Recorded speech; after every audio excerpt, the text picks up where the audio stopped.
오늘 하나님께서 우리에게 주신 말씀은 고린도전서 7장 17절에서 24절의 말씀입니다. 신약성경 270쪽 고린도전서 7장 17절에서 24절의 말씀을 저희와 여러분이 한 절씩 교독하여 봉독하겠습니다. 오직 주께서 각 사람에게 나눠주신 대로 하나님이 각 사람을 부르신 그대로 행하라. 내가 모든 교회에서 이와 같이 명하노라. 할례자로서 부르심을 받은 자가 있느냐? 무할례자가 되지 말며 무할례자로 부르심을 받은 자가 있느냐? 할례를 받지 말라. 할례를 받는 것도 아무것도 아니요 할례를 받지 아니하는 것도 아무것도 아니로되 오직 하나님의 계명을 지킬 따름이니라. 각 사람은 부르심을 받은 그 부르심을 그대로 지내라. 내가 종으로 있을 때에 부르심을 받았느냐? 염려하지 말라. 그러나 내가 자유롭게 될 수 있거든 그것을 이용하라. 주 안에서 부르심을 받은 자는 종이라도 주께 속한 자유인이요 또 그와 같이 자유인으로 있을 때에 부르심을 받은 자는 그리스도의 종이니라. 너희는 값으로 사신 것이니 사람들의 종이 되지 말라. 형제들아, 너희는 각각 부르심을 받은 그대로 하나님과 함께 거하라. 이것은 하나님께서 우리에게 주신 말씀입니다. 아멘. 하나님이 우리에게 고난의 시간을 보내게 하신 이유는 안녕하세요. 자, 오늘 우리는 함께 성격 유형 다시요. 성경 인물 유형 테스트를 진행할 겁니다. 기대되시나요? 네. 근데 여기서 중요한 점이 있습니다. 뭐죠? 바로 순전히 재미로 보는 성경 인물 유형 테스트입니다. 그래서 우리가 이거를 하기 앞서서 주의할 점 두 가지가 있습니다. 첫 번째,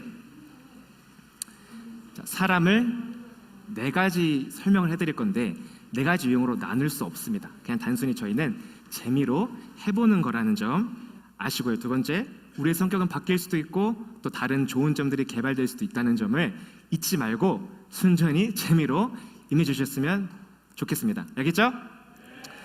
네, 그러면 우리가 성경 인물 유형 테스트를 하기 앞서서 한 가지 상황을 설정합시다. 넘겨주시겠어요? 자, 영주교회가 무인도에 조난당했다. 근데 내가 거기서 대장이에요. 리더예요. 그렇다면 여러분들은 어떻게 행동하시겠습니까? 우리 한번 누구 한 명의 좀 그 인터뷰를 했으면 좋겠는데요. 혹시 나라면 이렇게 하겠다 얘기하실 수 있는 분 있으신가요? 네, 우리 또 박예은 자매가 이렇게 얘기를 해보겠다고 하시는데 마이크를 가져다 주시면, 네, 내가 만약 영주교회가 무인도에 조난당했고 내가 대장이라면 나는 어떻게 행동할까 한번 이야기를 들어보겠습니다. 저도 약간 뭔가 뇌정지가 올 것 같긴 한데 일단 제가 대장이니까 그래도 좀 차분하게 생각하려고 노력할 것 같고 그 다음에 좀 역할들을 나눠서 우리가 뭘 할 수 있을까 같이 생각해 볼 것 같습니다. 네, 박수 한번 주시겠어요? 네. 뇌 정지가 올 수 있지만 침착하게 마음을 가다듬고 사람들의 역할을 나누겠다 이렇게 이야기를 했습니다. 자, 그러면 제가 여러분께 네 가지 유형을 한번 소개해 드릴게요. 첫 번째 유형입니다. 보여주시죠. D형, 바로 주도형인데요. 성경 대표 인물로는 바울과 드보라가 대표로 됩니다. 자, 생각을 해봅시다. 영주교회가 조난을 당했어요. 그래서 막 저기서 누가 울고 있고 막 어떻게 하냐고 우왕좌왕하고 있어요. 그럼 그때 이 주도형은 어떻게 하냐? 자, 그만 운다고 해결돼요? 자, 지금 우리 할 수 있는 걸 합시다. 김집사, 여기 나무 베어.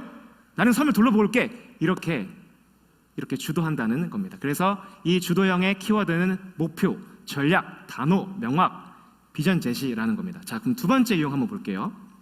자, I형인데요. 사교 열정형입니다. 대표적인 인물로는 베드로와 막달라 마리아가 있습니다. 이제 이런 경우 같은 거는 무인도에서 사람들이 막 무서워하고 우왕좌왕하고 있으면 자기도 같이 어떡해, 너무 무서워요. 그러다 갑자기 정신 차리고 아니야 괜찮아 주님 함께 하시는 여러분 우리 함께 화이팅 합시다 이런 사교 열정형이 바로 이런 I형입니다. 자, 세 번째 살펴볼게요. S형 안정 유지 돌봄형입니다. 대표적인 인물론 아브라함과 룻이 있죠. 이런 유형은 일단 차분합니다. 여러분 일단 진정합시다. 우리 혹시 다치신 분들 먼저 돌볼까요? 혹시 쉼이 필요하신 분은 이 나무 아래서 좀 쉼을 취하세요. 이렇게 상황을 정리하고 사람들을 돌보는 유형이죠.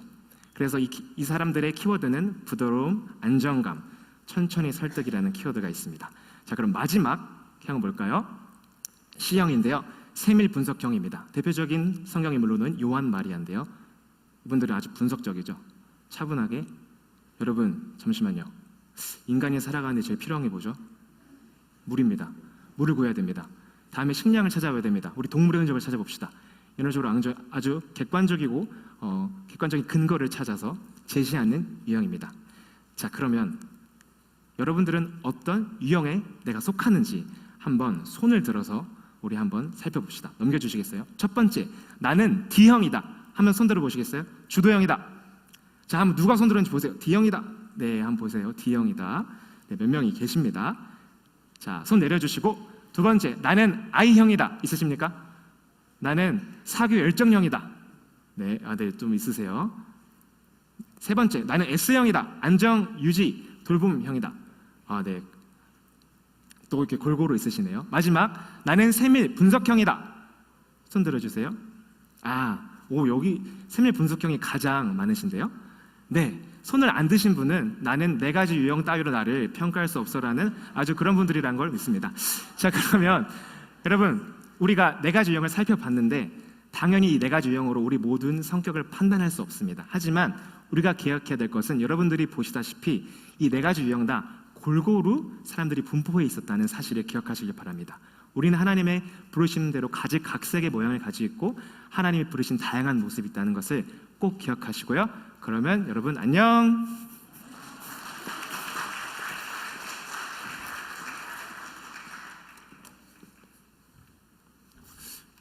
네, 여러분, 저는 어떤 유형인 것 같으신가요? 네, 답변 감사합니다. 자, 앞서 개인의 유형에 대해 살펴봄으로써 우리는 내가 어떠한 사람인지 그리고 내 옆에 있는 지체는 어떤 모습과 특징을 갖고 있는지 알게 되었습니다. 우리 모두는 각기 다른 성격과 모습을 가지고 있습니다. 이러한 모습은 모두 소중합니다. 우리 다 함께 옆 사람을 아주 사랑스럽게 바라보시면서 이렇게 축복하도록 하겠습니다. 당신은 너무 소중한 존재입니다. 당신은 너무 소중한 존재입니다. 감사합니다. 오늘 본문의 배경인 고린도 교회에도 수많은 사람들이 있었습니다. 고린도 교회는 겉모습은 부유하고 휘황찬란했지만 그 안에는 우상 숭배와 음행, 분열과 다툼으로 가득 차 있었습니다. 그러한 교회에 바울이 편지하여 권면하는 것이 오늘의 본문인 고린도전서입니다. 7장은 결혼과 가정에 대해 말씀합니다. 오늘의 말씀을 통해 가정 공동체를 넘어 개인의 부르심과 신앙 공동체에게 주님께서 하시는 말씀이 무엇인지 살펴보길 원합니다. 세상은 다양한 정체성을 이야기합니다. 우리가 각기 다른 모습을 가지고 있는 것처럼 그리고 다양한 곳에 속해 있는 것처럼 우리는 다양한 정체성을 부여받습니다. 이는 우리 모두에게 주신 하나님께서 고유한 자리가 있음을 의미합니다. 어떤 사람은 학생으로, 어떤 사람은 회사원으로, 또 누군가는 한 가정의 구성원으로 부르셨습니다. 이 부르심의 자리에서 오늘 본문의 말씀처럼 우리는 하나님의 계명을 따라 살아가야 합니다. 이 부르심에는 우리에게 강조되어야 할 것이 하나 더 있음을 분명하게 알려줍니다. 우리가 학생이든 직장인이든 그 어떠한 모습이든 그 모든 개인적인 부르심을 관통하는 하나의 공통되고 본질적인 부르심이 있다는 것입니다. 이것은 바로 그리스도인이라는 우리의 정체성입니다. 그리스도인은 예수 그리스도 안에 거하고 하나님께서 세상을 구원하시는 일에 동참하는 것을 의미합니다. 이렇게 살아가는 것이 그리스도인의 삶입니다. 학생인 그리스도인으로, 회사원인 그리스도인으로, 그리고 각자의 부르신 그 자리에서 그리스도인으로 살아가는 것이 우리가 하나님께서 부르신 대로 부르신 자리에서 살아갈 수 있는 방법입니다. 그리스도인을 좀 더 쉽게 이야기해 보자면 예수 그리스도를 믿는 사람입니다. 각자의 다른 그 부르심 속에서 우리는 공통된 사명, 나를 위하여 이 땅에 오셔서 십자가에서 죽으시고 부활하신 그 하나님 아들 예수 그리스도를 믿고 그분을 나의 주인으로 삼아 살아가야 합니다. 우리의 모습은 모두 다르지만, 우리 각자의 모든 역할은 다르지만 우리는 하나의 공통된 부르심에 순종해야 합니다. 그것은 그리스도인이라는 부르심, 주님께서 나의 주인 된다는 그 고백을 갖고 살아가는 부르심입니다. 우리는 모두 주님께 속한 자입니다. 믿으십니까? 우리는 예수 그리스도께서 나의 왕이시며 나의 주인이심을 늘 고백하며 살아가야 하고 또 그 이 사실을 기억하며 살아가야 합니다. 지난주 말씀처럼 우리와 함께 하시며 우리를 자라나도록 성장시키시는 분도 하나님이시고 주님이시며 그 주님은 언제나 우리와 함께 하실 것입니다.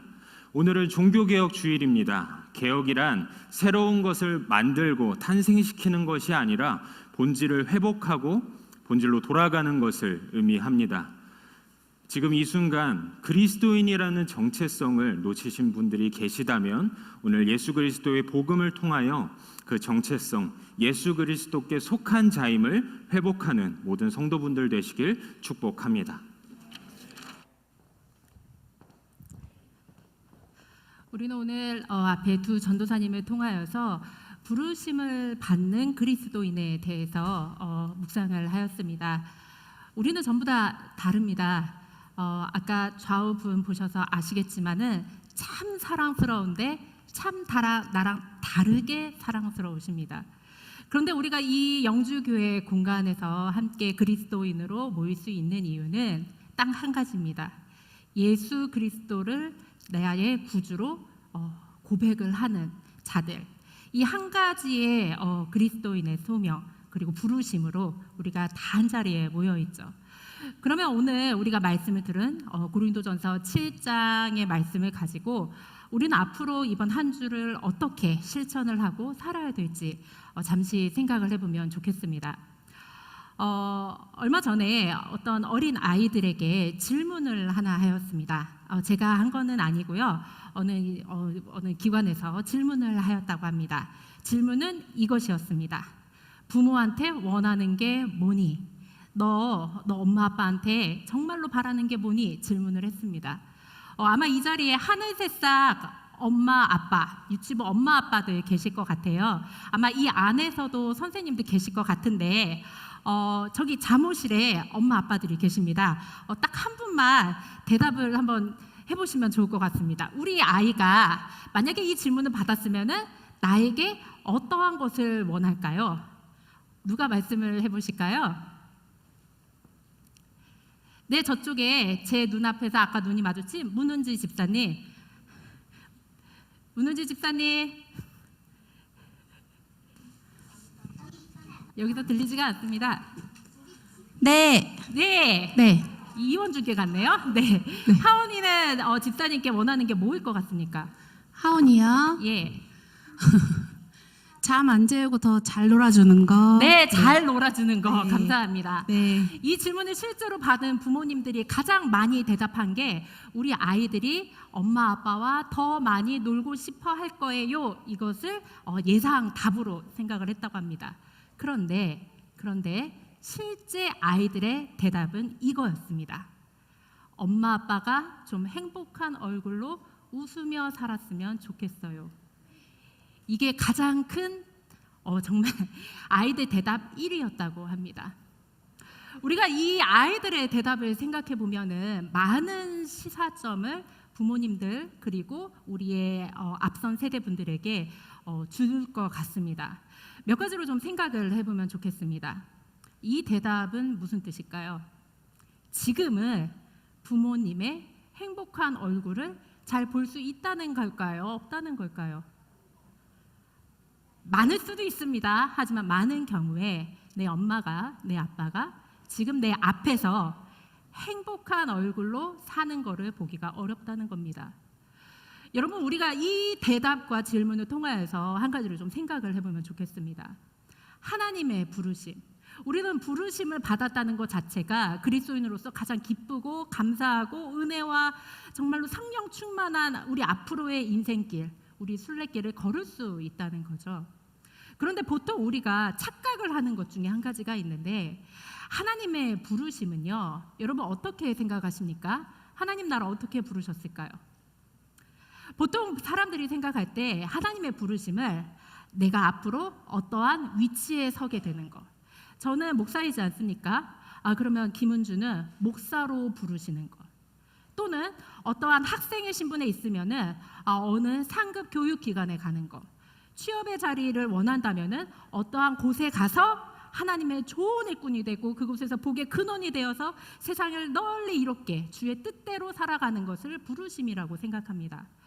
물론 이 부르심의 정의가 맞습니다. 그런데 오늘 고린도전서 7장에는 그 부르심 말고 또 다른 모습의 부르심에 대해서 이야기를 하고 있습니다.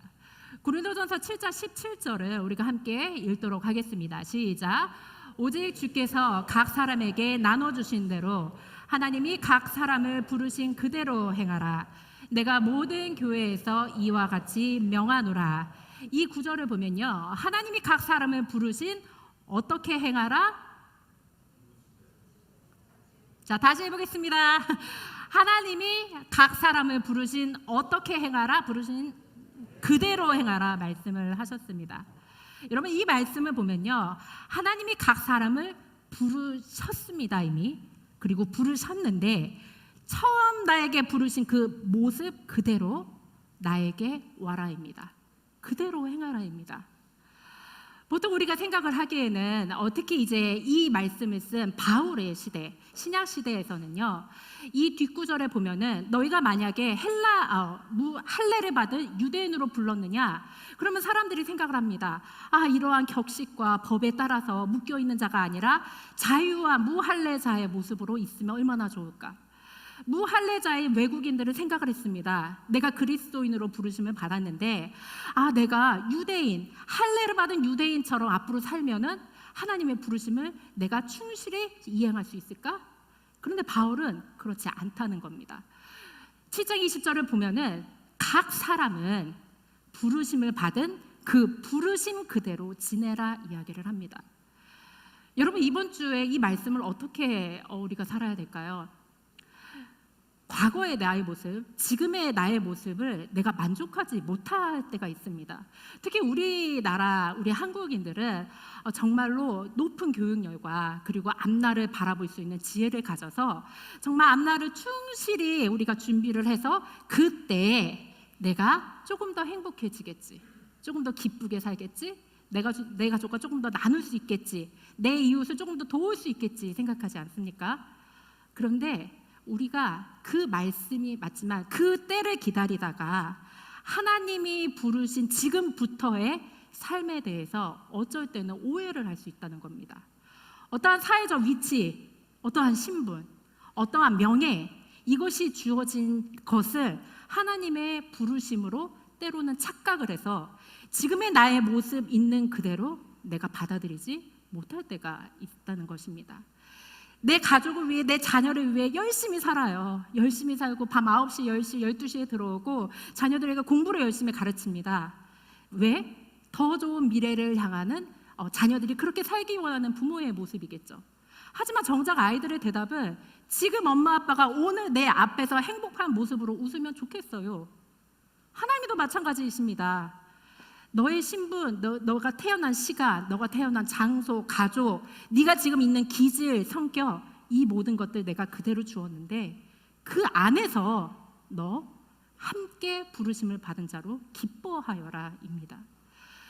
7장 22절의 말씀을 보면은 이러한 것들을 생각할 때 어떻게 우리가 나아갈 수 있습니까? 부르심을 받은 종인데 주께 속한 자유인이요 또 그와 같이 자유인으로 있을 때 부르심을 받은 자는 그리스도의 종이니라. 과거에 나의 있는 그 모습 그대로 하나님이 부르셨을 때 그 모습으로 나아가면은 여러분들이 자유인이나 종이나 여러분들이 여성이나 남성이나 여러분들이 연소자거나 아니면은 연세가 있으신 분들이나 그 모습과 상관없이 늘 그리스도 안에 있는 소명을 받은 그리스도의 종이 될 수 있다는 것입니다. 여러분 한 주간 우리 꼭 결심을 하면 좋겠습니다. 특히 여기에 많은 학생들이 있습니다. 내가 조금 더 나은 위치에 가서 하나님 제대로 섬기리라. 틀린 말 아닙니다. 그런데 그 과정을 거치려면은 지금 시즌에 가셔야 됩니다. 여러분 여기 취업을 기다리는 청년들이 있죠. 저도 압니다. 그 고통 얼마나인지. 그런데 지금 내가 하나님 섬기기에 부족하여서 반드시 성공하리라? 여러분 하나님 그거 원하시는 거 아니라고 말씀하셨습니다. 지금 너에게 주어진 이 자리에서 오늘 지금 나를 만나다오. 내가 너를 불렀을 때 나의 부름에 지금 응답해다오. 하나님이 이것을 원하신다는 겁니다.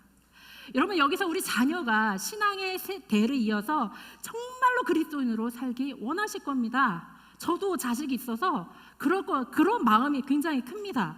그런데 내가 그리스도인인데 내 자녀 앞에서 내 교회됨을, 내 교회 생활을, 내 신앙 훈련을 기뻐하지 않고 무언가에 힘들어하고 조금 더 지나면 우리 교회가 조금 더 커지면 우리 가정이 조금 더 탄탄해지면 그때 신앙생활 제대로 시작해보자? 아니라는 겁니다. 24절 말씀을 볼까요? 우리가 함께 읽도록 하겠습니다. 형제들아 너희는 각각 부르심을 받은 그대로 하나님과 함께 거하라. 아멘. 여러분 앞날에 내가 하나님을 잘 섬기리라는 기대와 기도가 있어야 됩니다. 그런데 그것을 위해서는 지금 오늘 하나님이 부르신 자리에서 우리 충실히 응답하길 원합니다. 온전히 오늘 하나님 앞에서 붙잡히고 나에게 주어진 상황 하나님이 주신 거 맞습니다. 그런데 그 자리부터 하나님을 바라보고 그리스도가 지금 내 삶에 오늘도 나에게 임하셔서 내 삶을 영원히 통치하실 겁니다. 이 말씀을 오늘 실천하는 자가 하나님의 부르심에 응답할 수 있는 자입니다. 바울도 자신의 기질대로, 베드로도 자신의 기질대로, 디모데도 자신의 힘든 상황에서 끝까지 붙잡아낸 것이 한계가 있는데 그것이 오늘 하나님이 나를 부르셨다입니다. 오늘 나를 부르신 하나님, 내가 이번 한 주 살아갈 때 오늘 한 주 충실히 그리스도인으로 살다가 그리고 위의 것을 바라보는 그리스도인 되다가 다시 하나님이 다음 주 세상에서 흩어진 그리스도인 모아주실 때 주님 주의 부르심에 이번 주도 다음 주도 지난주도 그 지난주도 감사하였는데 우리 영원히 하나님의 부르심에 응답할 수 있는 우리 모두가 되기를 간절히 소망합니다.